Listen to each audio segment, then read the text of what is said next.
وبركاته.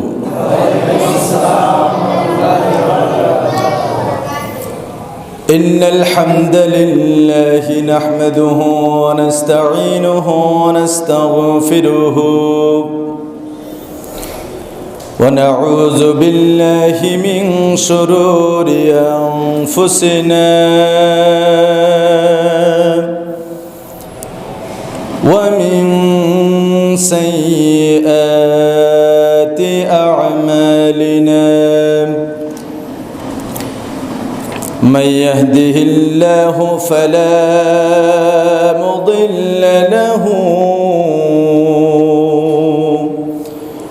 ومن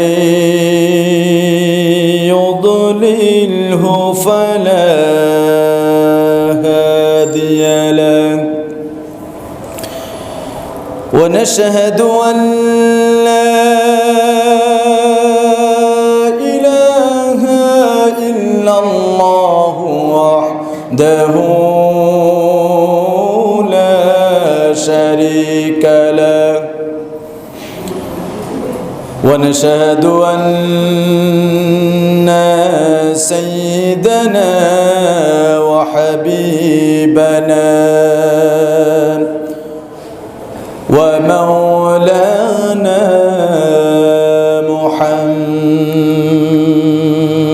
محمد صلى الله وعلى آله وأصحابه وبارك وسلم الذي أرسله بالحق بشيرا ونذيرا وداعيا إلى الله بإذنه وسراجا منيرا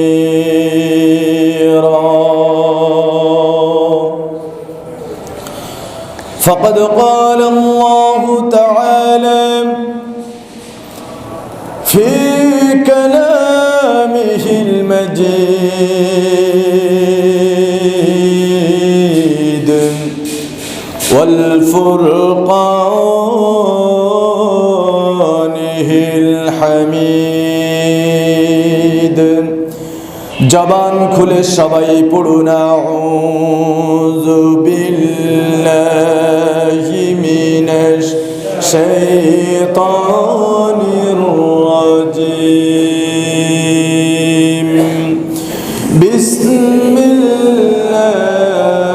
বিসমিল্লাহির রাহমানির রাহিম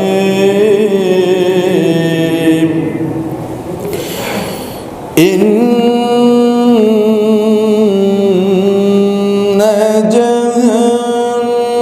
جهنم كانت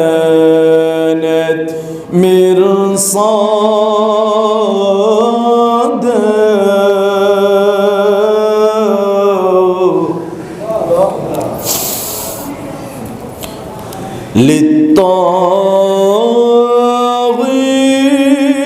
للطاغين مآبا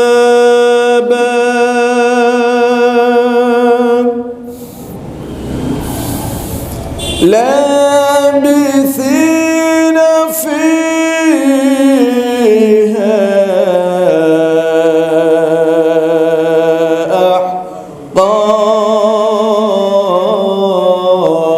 أحقابا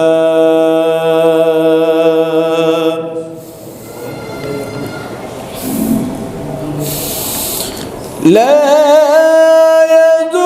يذوقون فيها بردا ولا شرابا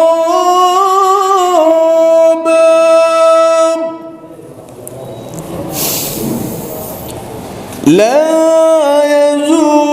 يذوقون فيها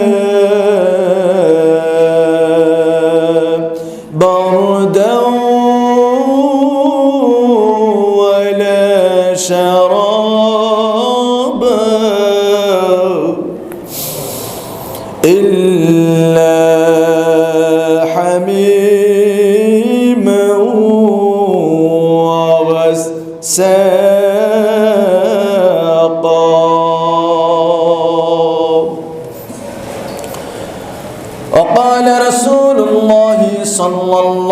عليه وسلم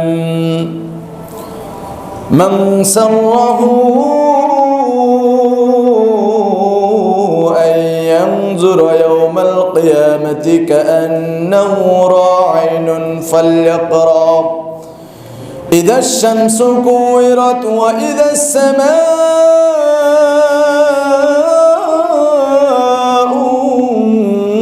انفطرت وإذا السماء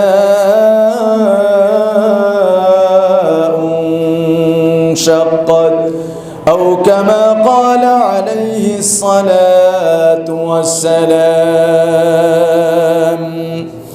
وقال تعالى في شان حبيبه آمنوا صلوا عليه وسلموا تسليما.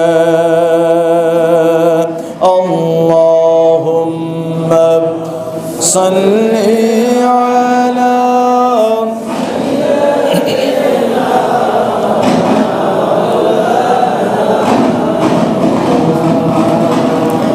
وعلى آل سيدنا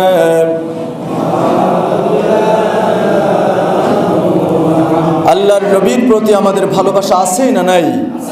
সবাই একযোগে বলতে হবে, ভালোবাসা আছে না নাই? আমরা সকলে একযোগে ভক্তি নিয়ে দরদ ভরে পড়ি আল্লাহুম্মা সাল্লি আলা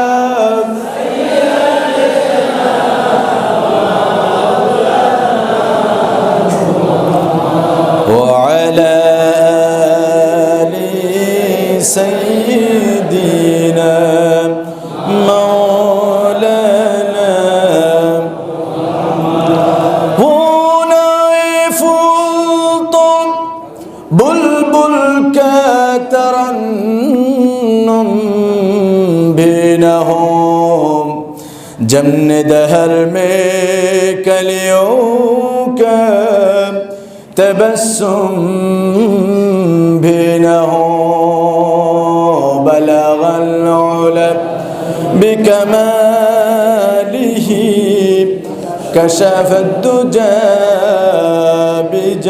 بجماله حسنت جميع خصاله صلوا عليه. আলহামদুলিল্লাহ সুম্মা আলহামদুলিল্লাহ। রাজধানী ঢাকার আশুলিয়া থানার অন্তর্গত বাইতুল লতিফ জামে মসজিদের মোহতারাম সম্মানিত মোতাওয়াল্লি মহোদয়, অত্র মসজিদের সম্মানিত সভাপতি মহোদয়, ম্যানেজিং কমিটির সদস্যবৃন্দগণ এবং আজকের এই মসজিদের সবচেয়ে আকর্ষণ হলো দূরে ও কাছ থেকে আগত স্বাগত আমার প্রাণপ্রিয় মুসল্লি ভাই ও বন্ধুগণ। আমরা সর্বপ্রথম সেই মহান আল্লাহ জাল্লা শানুহুর দরবারে লাখো কোটি সাজুদ আর শুকরিয়া জ্ঞাপন করছি, যে মহান মালিক সারাদিনের অক্লান্ত পরিশ্রমকে উপেক্ষা করে আজকের এই পবিত্র জুমার দিনে তার বন্দিগি করার জন্য, তার দাসত্ব করার জন্য, তার গোলামি করার জন্য আমাদেরকে মসজিদে আসার মতো বসার মতো তৌফিক দান করেছেন। কোরআনের কর্মীদের মতো আওয়াজ দিয়ে একযোগে বলুন তো, আপনারা সমবেত হতে পেরে খুশি নাকি বেজার? খুশি হয়ে সেই মহান আল্লাহ তাআলার জন্য আমরা শুকরিয়া আদায় করে নিচ্ছি, প্রাণ খুলে বলছি আলহামদুলিল্লাহ। আমরা পড়ছি রব্বানা লাকাল হামদ হামদান কাসীরান তাইয়িবান মুবারাকান ফীহি ইয়া রাব্বি লাকাল হামদ কামা ইয়ানবাগি লিজালালি ওয়াজহিকা ওয়া আযীমি সুলতানিক। আমরা শুকরিয়া আদায় করলাম কার?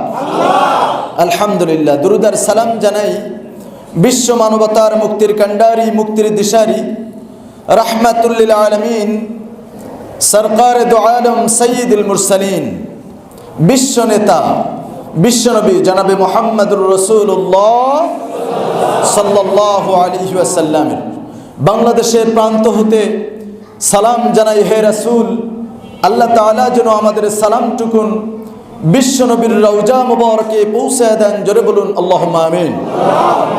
মাগফিরাত কামনা করছি শহীদ ভাইদের জন্য, যারা দ্বীনের জন্য, ইসলামী আন্দোলনের জন্য, কোরআনের জন্য প্রাণ দিয়ে শহীদ হয়েছেন, রক্ত ঢেলে জীবন দিয়েছেন, জীবনকে বাজি রেখে রাজপথে ঝাঁপিয়ে পড়েছিলেন। আল্লাহ তাআলার কাছে ফরিয়াদ জানাই, আল্লাহ যেন তাদেরকে মাফ করে দিয়ে জান্নাতের সর্বোচ্চ মাকাম দান করেন। বলেন আমিন। আমার বন্ধুগণ, আলোচনার সূচনায় আমরা যে কিতাব থেকে আলোচনা করেছি, তেলাওয়াত করেছি, সবাই একটু আওয়াজ দিয়ে বলুন তো, সেই কোরআন কার? এর ভিতরে কোনো সন্দেহ আছে? কোন রকম ভুল ত্রুটি আছে? যারা সন্দেহ করবে ইসলামের ভিতরে, তাদের কোনো জায়গা আছে? নেই। সুতরাং এ কোরআন আপনার পক্ষে আসুক, কোরআন আপনার বিপক্ষে আসুক, সর্ব অবস্থায় এ কোরআনকে আমরা মানতে পারবো ইনশাআল্লাহ। এ কথা কেন বললাম? বললাম এই কারণে, আমাদের সমাজের ভিতরে সুদখোর আছে না নাই? আমাদের সমাজের ভিতরে ঘুষখোর আছে না নাই? দুর্নীতিবাজ আছে না নাই? হত্যাকারী, ধর্ষণকারী, লুটকারী, চাঁদাবাজি, দখলদারি, ছিনতাইকারী আছে না নাই? সুতরাং বলবো, এই যে কথাগুলো বললাম, এগুলো কি কোরআন সমর্থন করে? এই জন্যই বললাম যে কোরআন আপনার পক্ষে যাক, বিপক্ষে যাক, সর্ব অবস্থায় আপনি যদি নিজেকে মুসলিম পরিচয় দেন, 100% মানতেই হবে। পারবেন তো ইনশাআল্লাহ? আল্লাহ কবুল করুন। বলেন আমিন। কোরআন শোনার আদব রয়েছে। আমরা প্রথমে মনোযোগ সহকারে, ধৈর্য নিয়ে কোরআনের কথাগুলো শুনবো, এখান থেকে কিছু শিক্ষা নিয়ে যাব। আমরা সবাই তৈরি আছি ইনশাআল্লাহ? যদি মনোযোগ সহকারে শ্রবণ করি, বলুন তো রহমত নাজিল করবেন কে? এটা আমার কথা নাকি আল্লাহর কথা? আল্লাহ রাব্বুল আলামিন কোরআনুল কারীমের ভিতরে বর্ণনা করতেছেন, ওয়া ইযা কুরিয়াল কুরআনু ফাসতামিউ লাহু ওয়া আনসিতু লাআল্লাকুম তুরহামুন। আল্লাহ তাআলা একটা এক্সাম্পল টেনে দিলেন যে তারা তো মনে করেছে একদিন না একদিন জান্নাতে চলে যাবে। আল্লাহ রাব্বুল আলামিন আপনার জন্য উদাহরণ টেনে দিলেন, হাত্তা ইয়ালিদাল জামালু ফি সামিল খিয়াত। জাহান্নাম থেকে মুক্তি নিয়ে জান্নাতে যাওয়াটা ততটা কঠিন। একটা সুইয়ের ছিদ্র দিয়ে, মা বোনেরা কাঁথা সেলাই করে, সুচ আছে না? এই সুইয়ের ছিদ্র কি অনেক বড় নাকি? একটা উট অনেক ছোট নাকি অনেক বড় প্রাণী? আল্লাহ তাআলা কি চমৎকার করে উদাহরণটা টেনে দিলেন। সুইয়ের ছিদ্র দিয়ে একটা উট প্রবেশ করাটা যতটা কঠিন, জাহান্নামে একবার যারা গেছে, ওই জাহান্নাম থেকে মুক্তি নিয়ে জান্নাতে যাওয়াটা এর থেকেও কঠিন। তাহলে সুইয়ের ছিদ্র দিয়ে আদৌ কি উট যাওয়া সম্ভব হবে? একটা উট প্রবেশ করাটা সম্ভব হবে? যদি কোনোদিন মনে হয় আপনার যে হ্যাঁ সম্ভব হবে, তাহলে আপনি সেদিন জান্নাতে যাবেন। এর আগে জান্নাতের যতই স্বপ্ন দেখেন, পীর সাহেবরা যত রকম স্বপ্ন দেখাক না কেন, কোনো অবস্থাতে আপনি জান্নাতে যেতে পারবেন না। কথা বলেন ঠিক কিনা? এগুলো আমার কথা না, আল্লাহর কথা। আমি স্পষ্ট কোরআনের আয়াত বলে দিচ্ছি ভাই, এর উপরে আর কোনো কথা থাকে? ও আমার বন্ধুগণ, তাহলে আমরা জানলাম জাহান্নামের ভিতরে কতদিন থাকা লাগবে। আল্লাহ রাব্বুল আলামিন বর্ণনা করেছেন, লাবিসিনা ফিহা আহকাবা। যুগের পর যুগ শতাব্দীর পর শতাব্দী ওই জাহান্নামের ভিতরে আমাদেরকে অবস্থান করা লাগবে। কারা করবে? লিত্তাগিনা মাআবা, যারা কোরআনের বিরোধিতা করেছিল, যারা ইসলামী আন্দোলনের বিরোধিতা করেছিল, যারা ইসলামকে ধ্বংস করে দিতে চায়, এই সমস্ত নাফরমান বেঈমানগুলোর পিছনে যারা এতদিন ধরে তেলবাজি করেও তওবা করে নাই, এই সমস্ত বেঈমানদের জন্য আল্লাহ রাব্বুল আলামিন জাহান্নামটাকে ফাঁদ হিসাবে তৈরি করে রেখেছেন। এরকম পাবলিক আমাদের সমাজে আছে না নাই? ও আমার বন্ধু, পরবর্তী আয়াতে আসুন। জাহান্নামের ভিতরে তো শতাব্দীর পর শতাব্দী থাকা লাগবে। এই দুনিয়াতে আমাদের জীবন চলার জন্য, সুস্থ থাকার জন্য খাবারের প্রয়োজন আছে না নাই? তাহলে এই দুনিয়ার জীবন শেষ, জান্নাতি বা জাহান্নামী উভয় জনের জন্য কিন্তু খাবার বরাদ্দ রয়েছে। সেখানেও যেহেতু তাদেরকে টিকে থাকা লাগবে, তাদেরও ক্ষুধা লাগবে, তাদেরও খাবার খাওয়া লাগবে। জান্নাতি ব্যক্তিদের জন্য একরকম খাবারের ব্যবস্থা রয়েছে, আর যারা জাহান্নামে রয়েছে ওই সমস্ত জাহান্নামীদের জন্য আল্লাহ তাআলা খাবার বরাদ্দ করে রেখেছেন। কি খাবেন? যখন তারা ক্ষুধার তাড়নায়, ক্ষুধার যন্ত্রণায় ছটফট শুরু করে দেবে, পিপাসার তাড়নায় চিৎকার করে উঠবে, মরে গেলাম, পিপাসায় শেষ হয়ে গেলাম, আমাদের জন্য একটু পানির ব্যবস্থা করো। আল্লাহ রাব্বুল আলামিন ওই সময় বলছেন, লা ইয়াযুকুনা ফিহা বারদাও ওয়ালা শারাবা। আল্লাহু আকবার।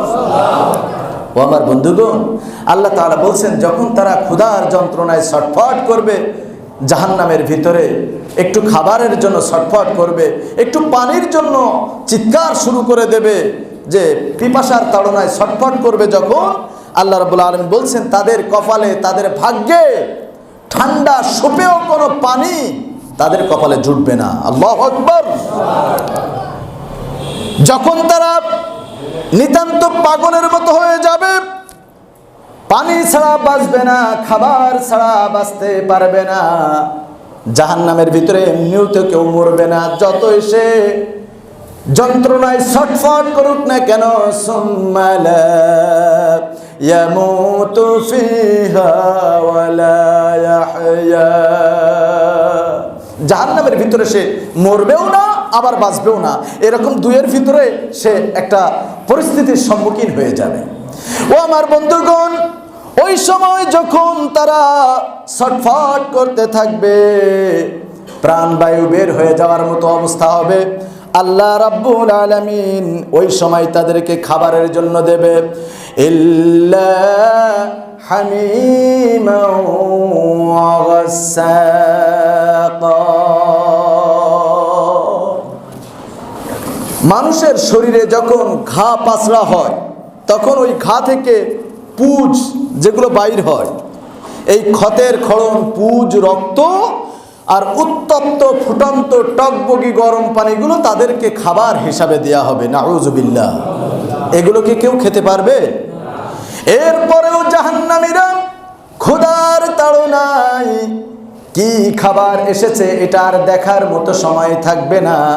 ওই সময় তারা ওই পুজগুলো খাবে, আর ওই উত্তপ্ত ফুটন্ত টকবগি গরম পানিগুলো যখন তারা পিপাসার কাতরে তারা যখন পান করবে, হাদিসের ভিতরে এসেছে, কিতাবের ভিতরে এসেছে, এই উত্তপ্ত ফুটন্ত গরম পানি খাওয়ার কারণে তাদের সমস্ত নাড়ি ভুঁড়িগুলো গলে পুষে পেছনের রাস্তা দিয়ে সব বের হয়ে যাবে।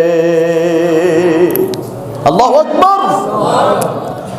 ও আমার বন্ধুগণ, তাহলে জাহান্নাম যে কতটা ভয়ানক এটা কি আমরা একটু বোঝার চেষ্টা করেছি? জাহান্নামের কথা যদি আমরা একটাবার চিন্তা করতাম, আমাদের দ্বারা ইসলাম বিরোধী কর্মকাণ্ড কোনোদিন সম্ভব হতো না। কথা বলেন ঠিক কিনা? ও আমার বন্ধুগণ, আল্লাহ রাব্বুল আলামিন এই জাহান্নাম সম্পর্কে অপর অংশে বলছেন, ওয়ালাকাদ যারানা লিজাহান্নাম কাসীরাম মিনাল জিন্নি ওয়াল লাহুম কুলুবুন লা ইয়াফকাহুনা বিহা। আল্লাহ রাব্বুল আলামিন পবিত্র কোরআনুল কারীমের সূরাতুল আরাফের 179 নং আয়াতের মাধ্যমে আবারও জাহান্নামে কেন যাবে তার কথা বলে দিলেন। আমরা শুধু আজকে দেখব কোন কারণে জাহান্নামে যাবে, কোন কারণে জাহান্নাম থেকে মুক্তি আদৌ পাবে কিনা, জাহান্নামের শাস্তিটা কি ধরনের হবে। আল্লাহ রাব্বুল আলামিন বলেন, ওয়ালাকাদ জারানা লিজাহান্নামা কাসীরাম মিনাল জিন্নি ওয়াল ইনস। একথা অকাট্য সত্য, এই পৃথিবীর থেকে একটা বিরাট সংখ্যক মানুষ, একটা বিরাট সংখ্যক জিন জাতিকে আমি রব্বুল আলামিন জাহান্নামের জন্য রিজার্ভ করে রেখেছি। ওগো আল্লাহ, ওই সমস্ত মানুষদের থেকে আমাদের মতো নগণ্য গোলামগুলোকে আপনি হেফাজত করে নেন, বলেন আমিন। ও আমার বন্ধুগণ, যে আল্লাহ ইচ্ছা করলে তামাম পৃথিবীর মানুষগুলোকে একটা হাতের মুঠোর ভিতরে নিয়ে আসতে পারেন, সেই ক্ষমতা আল্লাহর আছে না নাই? সবাই বলেন আছে না নাই? সেই আল্লাহ তাআলা এমন করে ওয়ে কসমিয়া, এখানে কসমের ব্যবহার করে বলেছেন, একথা অকাট্য সত্য, এই পৃথিবীর একটা বিরাট সংখ্যক মানুষ এবং জিন জাতিকে আমি রব্বুল আলামিন জাহান্নামের জন্য রিজার্ভ করে রেখেছি। একটা কারণ তো আমরা শুনে এসেছি, লিত্তাগিনা মাআবা, যারা কোরআনের বিরোধিতা করেছে, যারা ইসলামী আন্দোলনের বিরোধিতা করেছে, ইসলামের কথাগুলো ভালো লাগে নাই, কোরআনের কথাগুলো ভালো লাগে নাই, যেখানে এই কোরআনের কথা হয়েছে এ বেঈমানগুলো নেক্সট সুরতে সেখানে যে কিভাবে বন্ধ করা যায়, কিভাবে ষড়যন্ত্র করে দাঙ্গা লাগানো যায়, সব সময় কিন্তু এই মুসলিম নামধারী কুলাঙ্গারগুলো সেই পাইতারা করেছে। কথা বলেন ঠিক কিনা? বিগত 16টা বছর ধরে আপনারা সবগুলো নিজের চোখে দেখেছেন। মুসলিম, এই 96% মুসলিমের দেশে আমরা এত সংখ্যাগরিষ্ঠ থাকার পরেও আমাদের বাক স্বাধীনতা বলে কোনো কিছু ছিল না। ইসলামের কথা বললেই আপনি মৌলবাদী হয়ে যেতেন, ইসলামের কথা বললেই আপনি স্বাধীনতা বিরোধী হয়ে যেতেন, ইসলামের কথা বললেই আপনি রাজাকার, ধর্ষণকারী, নানান রকম মিথ্যা মামলা আর হামলা আপনি হয়ে যেতেন। কথা বলেন ঠিক কিনা? ও আমার বন্ধুগণ, আজকে 16টা বছর পরে যেদিন বিজয় এসেছে, নতুন করে 24-এর বিজয়, ওই দিন আমরা দেখতে পেয়েছি মানুষের ভিতরে কত ক্ষোভ জমা ছিল। কথা বলেন ঠিক কিনা? কত ক্ষোভ জমা ছিল যে একটা মুসলিম সে মাথায় টুপি দিতে গেলেও তার সমস্যা, দাড়ি রাখলে সমস্যা, পাঞ্জাবি গায়ে দিলে মৌলবাদী, রাজাকার, নানান রকম মিথ্যা তকমাগুলো দিয়ে তাদেরকে বারবার চেপে ধরার চেষ্টা করেছে। কথা বলেন ঠিক কিনা?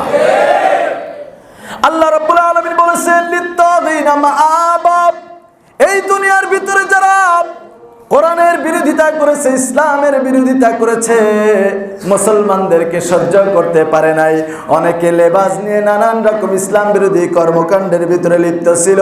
আল্লাহ রাব্বুল আলামিন বলেন, ওই সমস্ত নাফরমান আর বেঈমানের জন্য আমি রব্বুল আলামিন জাহান্নামটাকে রিজার্ভ করে রেখেছি।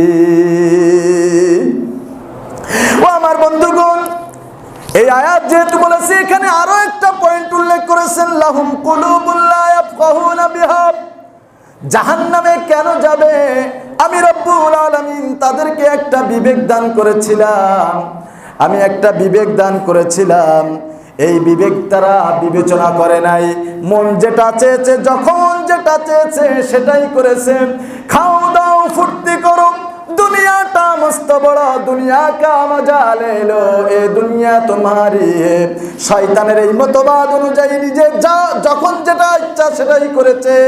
ও আমার বন্ধুগণ, এই জন্যই তো আল্লাহ রাব্বুল আলামিন বলছেন, আমি তাদেরকে জাহান্নামের জন্য রিজার্ভ করে রেখেছি। দুনিয়ার ভিতরে এইভাবে আপনার চলতে চলতে জীবন বয়স শেষ হয়ে গেল, দুনিয়ার হায়াত আপনার শেষ হয়ে গেল, আপনি এবার কবরের জিন্দেগিতে চলে গেলেন। কবরে গেলে একটা বার চোখ বন্ধ করে চিন্তা করুন সেখানে আপনার সাথে কি ব্যবহারটা করা হবে। আমার যখন ফুরাবে দিন, আসবে গহীন রাতে, আমার যখন ফুরাবে দিন, আসবে গহীন রাতে, থেকো আল্লাহ জীবনে হয়ে চির সাথী, আসবে গহীন রাতে, আমার যখন ফুরাবে দিন, আসবে গহীন রাতে। দুনিয়ার জীবন আপনার শেষ হয়ে গেল, যে দুনিয়ার উপরে থেকে কত অহংকার, কত দাপট আপনি আমি দেখাতাম, আহারে অহংকারের দাপটে পাশ দিয়ে মানুষ চলতে পারতো না, যখন যেটা মন চেয়েছে সেটাই করেছি। ও আমার বন্ধুগণ, একবার চিন্তা করে দেখুন, এই মুহূর্তে যদি আপনার জীবনটা শেষ হয়ে যায়, কোটি কোটি টাকা পয়সা অর্থ সম্পদ, একটা কোনো ফোঁটাও কি আপনার সাথে কবরে যাবে? কোনো কিছু কি কবরে যাবে?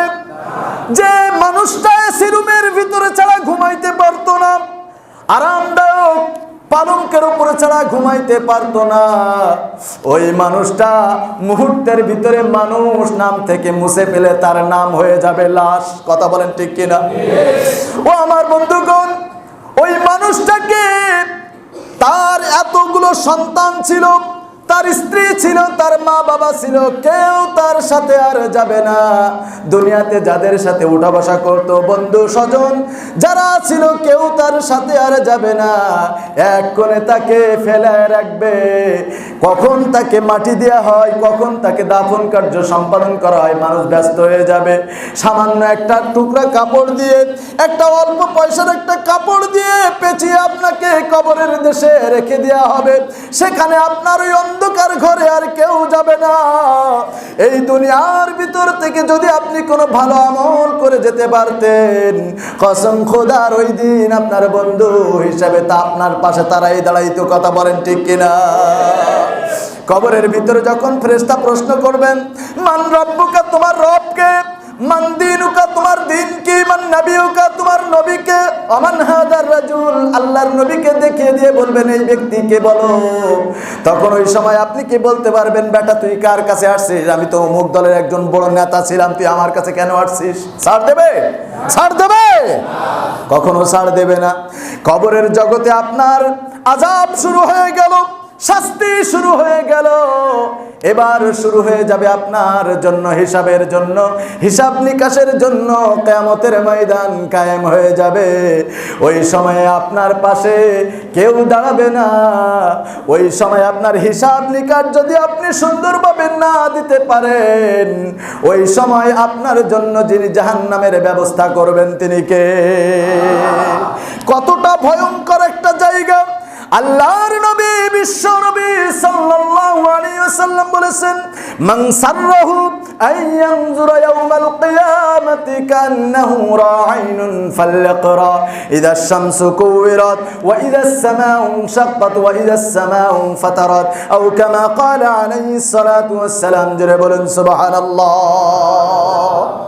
আল্লাহর নবী, বিশ্ব নবী সাল্লাল্লাহু আলাইহি ওয়াসাল্লাম তার উম্মতদেরকে লক্ষ্য করে কথা বর্ণনা করেছেন, যদি কেউ আখিরাতের সেই ভয়ঙ্কর চিত্র, যদি সেই আখিরাতের ভয়ঙ্কর চিত্র দুনিয়ার চর্মচক্ষু দিয়ে কেউ দেখতে চায়, কেউ দেখার চেষ্টা করে, তাহলে যেন সে দুনিয়ায় জীবিত থাকা অবস্থায় এই সূরাগুলো তার নিজের ভাষায় একটু পড়ে নেয়। কত কঠিন জায়গা হবে, কত কঠিন জায়গা হবে। আল্লাহ রাব্বুল আলামিন সূরাতুল হাজের ২য় নম্বর আয়াতের মাধ্যমে একটু উদাহরণ টেনে দিয়েছেন। ইয়াউমা তারাউনাহা তাযহালু কুল্লু মুরদিআতিন আম্মা আরদাত ওয়া তাদউ কুল্লু যাতি হামলিন হামলাহা ওয়া তারান নাসা সুকারা ওয়া মা হুম বিসুকারা ওয়ালাকিন্না আযাবাল্লাহি শাদীদ। আল্লাহু আকবার।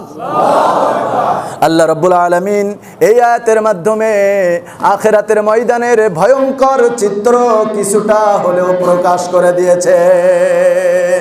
ও আমার বন্ধুগণ, দুনিয়ার জীবন শেষ হয়ে গেল, কবরের জিন্দেগি পার করে আসলাম, কিয়ামতের ময়দানে আমরা চলে গেলাম হিসাব নিকাশের জন্য। ওই কিয়ামতের ময়দান কতটা ভয়ানক হবে এই আয়াতের মাধ্যমে আল্লাহ তাআলা বলছেন, ইয়াউমা তারাউনাহা তাযহালু কুল্লু মুরদিয়াতিন আম্মা আরদাত।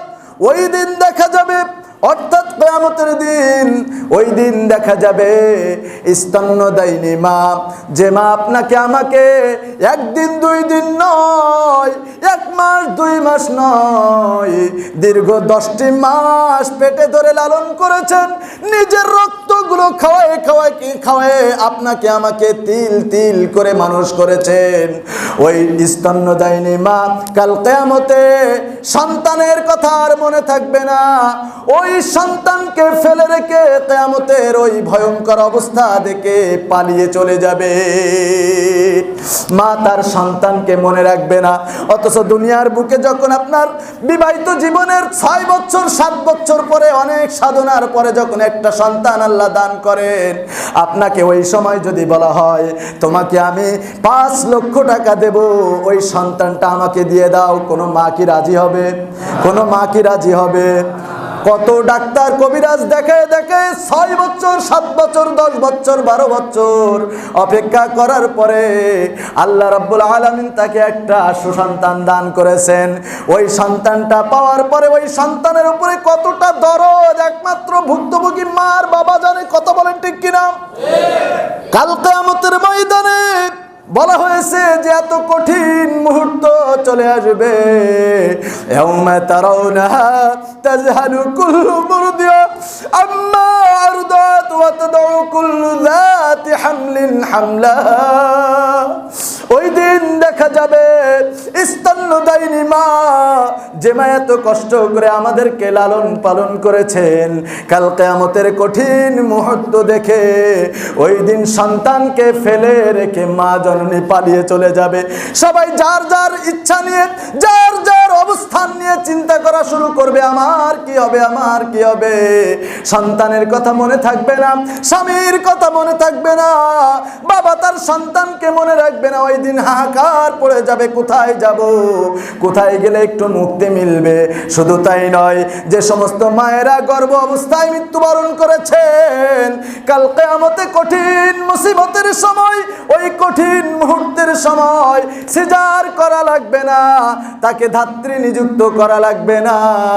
ওই কঠিন মুহূর্ত দেখে এমনিতেই সেদিন সন্তান প্রসব হয়ে যাবে। শুধু তাই নয়, আপনার আমার মতন সাধারণ মানুষগুলো পাগলের মতো দৌড়াদৌড়ি শুরু করে দেবে। কোথায় যাব, কোথায় গেলে একটু পরিত্রাণ পাবো।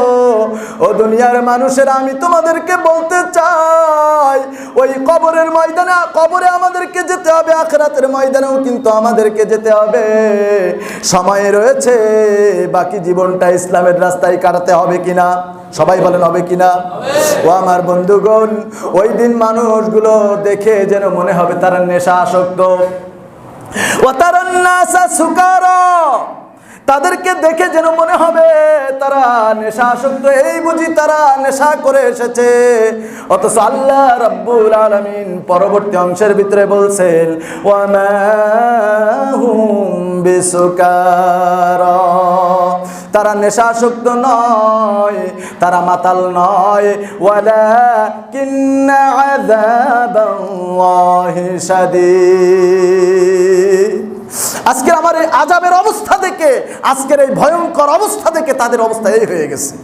ও আমার বন্ধুগণ, শুধু তাই নয়, দুনিয়ার জীবন শেষ হয়ে গেল, সব কিছু ধ্বংস হয়ে যাবে, কাল কিয়ামতের ময়দানে আমরা সেটাও দেখতে পাবো। ওই দিন দেখা যাবে ইয়াউমা ইয়াকুনুন নাসু কাল ফারাশিল মাবসুস ওয়া তাকুনুল জিবালু কাল আইনিল মানফুস। এই সূরাগুলো আমাদের মুখস্থ আছে না নাই? মুখস্থ আছে না নাই? আপনি তো মুসলিম, আপনার জানার দরকার ছিল আল্লাহ তাআলা এই আয়াতগুলোর মাধ্যমে কি বর্ণনা করেছেন। কিয়ামতের ময়দানের কথা তুলে ধরেছেন। ইয়াউমা ইয়াকুনুন নাসু কাল ফারাশিল মাবসুস। কাল কিয়ামতে দেখা যাবে মানুষগুলো কীট পতঙ্গের মতো দৌড়াদৌড়ি শুরু করেছে। ইয়াউমা ইযিন আইনাল মাফার, কোথায় যাব, কোথায় পালাবো? ওই দিন কোনো পালানোর রাস্তা থাকবে না। দুনিয়ার ভিতরে আপনি একটা অপরাধ করেছেন, মুহূর্তের ভিতরে আপনি গায়েব হয়ে গেছেন, আপনার আর কোনো খোঁজ খবর নাই। যদিও আপনি ধরা পড়ে যান, 2 লাখ 5 লাখ 10 লাখ ঘুষ দিয়ে সাথে সাথে পরিত্রাণ পেয়ে যান, এমন নজির আমাদের দেশের ভিতরে আছে না নাই? সবাই বলেন আছে না নাই? কাল কিয়ামতে কিন্তু আল্লাহ রাব্বুল আলামিন কোনো রকম স্বজন প্রীতি দেখাবেন না। ওইখানে যার আমল ভালো, দুনিয়ার জীবনটাকে কোরআন সুন্নাহ অনুযায়ী পরিচালনা করেছে, ওই দিন শুধু সেই আল্লাহ রাব্বুল আলামিনের সামনে হাস্যোজ্জ্বল চেহারা নিয়ে দাঁড়াতে পারবে। আর না হলে ওই দিন আপনি যত বড় নেতা হন না কেন, যত বড় প্রধানমন্ত্রী আপনি হন না কেন, মেয়র এমপি যত কিছুই হন না কেন, আপনার কোনো রকম লাভ হবে না। কোনো সম্পদ দিয়ে সেদিন কোনো কাজ হবে না। কথা বলেন ঠিক কিনা? আল্লাহ রাব্বুল আলামিন আপনাকে ডাক দেবেন, দুনিয়ার ভিতরে কি করেছিলি একটু হিসাব দে। আপনাকে হিসাব দিতে পারবেন? তাহলে এখনো জীবিত রয়েছি, এখনো সময় রয়েছে, আমাদেরকে তওবা করে ফিরে আসতে হবে। আমরা যদি খাস তওবা করি, ওই তওবা যিনি কবুল করবেন তিনি কে? আল্লাহ রাব্বুল আলামিন আমলনামাটা ছুড়ে দেবেন। আমলনামাটা ছুড়ে দেওয়ার পরে এবার বলবেন ইকরা কিতাবাক কাফা বিনাফসিকাল ইয়াউমা আলাইকা হাসিবা। দুনিয়ার ভিতরে কি করেছিলি? পড় তোর আমলনামা, পড় তোর আমলনামা কি করেছিলি। আজকের তুই জান্নাতে যাবি নাকি জাহান্নামে যাবি, তোর হিসাবটা তুই নিজেই করে নে। ওই দিন আমলনামা 2 শ্রেণীতে বিভক্ত হবে। একটা শ্রেণীর মানুষের জন্য আমলনামাটা সম্মানের সাথে সামনের থেকে সম্মানের সাথে তাদের ডান হাতে ধরিয়ে দেওয়া হবে। ওই ব্যক্তিগুলো আল্লাহর খুশি নিয়ে জান্নাতে চলে যাবে। যারা বলুন সুবহানাল্লাহ। কিন্তু যারা নাফরমান কারা লিত্তাগিনা মাআবা, শুরুতে যে আয়াতগুলো আমি তেলাওয়াত করেছিলাম একটু খেয়াল করুন। নাফরমান বান্দা কারা? লিত্তাগিনা মাআবা, যারা কোরআনের বিরোধিতা করেছে, ইসলামী আন্দোলনের যারা বিরোধিতা করেছে, ইসলামী আন্দোলনের যারা বিরোধিতা করেছে, কোরআনের কর্মীদেরকে সহ্য করতে পারে নাই, নানান রকম মিথ্যা মামলাগুলো দিয়ে হয়রানি করেছে, তাদেরকে জেল জুলুম এমনকি ফাঁসির কাস্টে পর্যন্ত ঝুলিয়েছে। কথা বলেন ঠিক কিনা? আল্লাহ রাব্বুল আলামিন এই সমস্ত নাফরমান বেঈমানগুলোকে অপমানের সাথে তাদের বাম হাতের দিকে তাদের আমলনামাটা ছুঁড়ে ফেলে দেবে। যে সমস্ত বেঈমানগুলো নিরপরাধ আলেমগুলোকে বছরের পর বছর ধরে জেলের ভিতরে বন্দী করে রেখেছিল, এরকম মানুষ আছে না নাই? আল্লামা মামুনুল হক, রফিকুল ইসলাম মাদানী, আল্লামা দেলওয়ার হুসাইন সাইদি হাফিজাহুল্লাহ রহমাতুল্লাহি আলাইহি, মাওলানা মতিউর রহমান নিজামী, আলী আহসান মুহাম্মদ মুজাহিদ, মীর কাসেম আলী সহ যত কোরআনের দায়ীরা এই দুনিয়ার উপরে ছিল, তাদের একটাই অপরাধ ছিল কোরআনের দাওয়াত দেয়া, কোরআনের দাওয়াতি কাজ করা। জালিমের বাচ্চাগুলো অন্যায়ভাবে মিথ্যা মামলাগুলো দিয়ে তাদেরকে বছরের পর বছর জেলের ভিতরে রেখে এমনকি শেষ পর্যন্ত ফাঁসির কাস্টে ঝুলিয়ে দিয়েছিল। কথা বলেন ঠিক কিনা? আমাদের কোরআনের পাখি আল্লামা সাঈদীর কথা একটু চিন্তা করুন। যে মানুষটা 50টা বছর ধরে কোরআনের খেদমত করেছে, যে মানুষটা শুধু বাংলাদেশ নয় সারা পৃথিবীর ভিতরে 56টি দেশের ভিতরে কোরআনের খেদমত করে গেছেন, সারা বিশ্বের মানুষ যে মানুষটাকে চিনতে পারলো, আমাদের দেশের জালিমের বাচ্চারা ওই আল্লামাকে চিনতে পারে নাই। কথা বলেন ঠিক কিনা? মিথ্যা মামলাগুলো দিয়ে বছরের পর বছর জেলের ভিতরে রেখেও তাদের স্বাদ মেটে নাই। অবশেষে তারা কিভাবে তাকে ষড়যন্ত্র করে দুনিয়ার জীবন থেকে বিদায় করে দেয়া যায়, এজন্য হার্ট অ্যাটাকের নাটক সাজিয়ে তারা হাসপাতালে নিয়ে আসছে। একজন হার্ট অ্যাটাক করা ব্যক্তি কি কোনোদিন হাঁটতে পারে? কোনোদিন হাঁটতে পারে?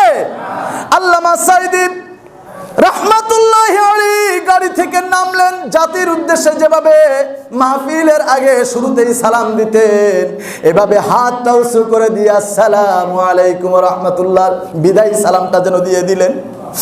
আল্লামা সাঈদীকে জেলের ভিতরে নেওয়া হলো, যে সাঈদীকে ফাঁসি দেওয়ার জন্য 13 সালে সাথে সাঈদী তুই রাজাকার বলে স্লোগান তুলেছিল, যে ডাক্তার নামী কুলাঙ্গার, ওই কুলাঙ্গারকে তার ডাক্তার হিসেবে নিযুক্ত করেছিল। ওই ডাক্তার কি তাকে সুযোগ পেয়ে ছেড়ে দেবে? সুযোগ পেয়ে ছেড়ে দেবে? ইনজেকশন পুশ করে, বিষের ইনজেকশন দিয়ে তাকে চিরতরে জনমের মতো দুনিয়া থেকে বিদায় করে দিয়েছে। ও আমার বন্ধুগণ, হিসাব তো আল্লাহর কাছে অবশ্যই দেয়া লাগবে, ঠিক কি না? আজকের হয়তো কোরআনের কর্মীরা বলছে আমরা কোনো রকম প্রতিশোধ নেব না, কিন্তু আল্লাহর কাছে এর প্রতিশোধ আছে না নাই? সবাই বলেন আছে না নাই? এই কোরআনের ফাঁকিটাকে কি করে ষড়যন্ত্র করে শুধুমাত্র ভারতের দাদা বাবুদেরকে সন্তুষ্ট করে অবৈধভাবে কিভাবে আবার বসা যায়, এই জন্যই মূলত কোরআনের পাখিকে নৃশংসভাবে হত্যা করলো। কথা বলেন ঠিক কিনা? ও আমার বন্ধুগণ, কাল কিয়ামতের ময়দানে যখন হিসাবের সময় শুরু হয়ে যাবে, এই বেঈমানগুলোকে আমলনামাটা ধরিয়ে দিয়ে এবার বলবে দুনিয়ার ভিতরে কি কি করেছিলে একটু হিসাব দে। ওই সময় তারা আমলনামা দেখবে আর বলবে লা ইউগাদিরু সাগীরাতাও ওয়ালা কাবীরাতান ইল্লা আহসাহা। দুনিয়ার ভিতরে একটা ছোট অপরাধ করেছিলাম, দুনিয়ার ভিতরে একটা বড় অপরাধ করেছিলাম, প্রকাশ্যে অপরাধ করেছিলাম, গোপনে অপরাধ করেছিলাম। আরে এটা কেমন আমলনামা! আজকের দেখছি কোনো কিছু বাদ পড়ে যায় নাই। কোনো উপায় থাকবে ভাই? কোনো উপায় থাকবে? আরে কত বড় সোনার মানুষ আমরা হারিয়ে ফেলেছি। ওরা মনে করেছিল কোরআনের পাখির জবান যদি বন্ধ করে দেওয়া যায়, কোরআনের পাখির জবান যদি বন্ধ করে দেওয়া যায়, হয়তো বাংলাদেশের ভিতর থেকে ফুলিয়ে কোরআনের কথা আর বলার মতো লোক থাকবে না। কথা বলেন ঠিক কিনা? এটা তারা মনে করেছিল। কসম খোদার, এক সাঈদীর আত্মত্যাগে, এক সাঈদীর প্রাণের বিনিময়ে আল্লাহ রাব্বুল আলামিন বাংলার ঘরে ঘরে সাঈদীর উত্তরসূরি পয়দা করে দিয়েছেন। কথা বলেন ঠিক কিনা? আল্লামা সাঈদী তুমি মরনি, শহীদ হয়েছ তুমি এটাই জানি। আল্লামা সাঈদী তুমি মরনি, শহীদ হয়েছ তুমি এটাই জানি। দেখা তো হবে না আর এই জীবনে, দেখা হবে জান্নাতে ফুল বাগানে। বলেন ইনশাআল্লাহ। দেখা তো হবে না আর এই জীবনে, দেখা তো হবে সেই ফুল বাগানে। এই আশা কবুল করো আল্লাহ তুমি, শহীদ হয়েছ তুমি এটাই জানি। আল্লাহ কবুল করুন, বলেন আমিন। আমার বন্ধুগণ, আমরা আলোচনা শেষ করে ফেলবো। আর কি 2-3 মিনিট সময় দেওয়া হবে কিনা? সময় দিতে পারবেন ইনশাআল্লাহ? কথা বলবো ইনশাআল্লাহ। ও আমার বন্ধুগণ, আমরা আলোচনা শেষ করে ফেলবো। কিয়ামতের ময়দানে বলছিলাম যারা কোরআনের বিরোধিতা করেছে, অন্যায়ভাবে মানুষ হত্যা করাটা, এটা কি কোরআন কোনোদিন সমর্থন করে?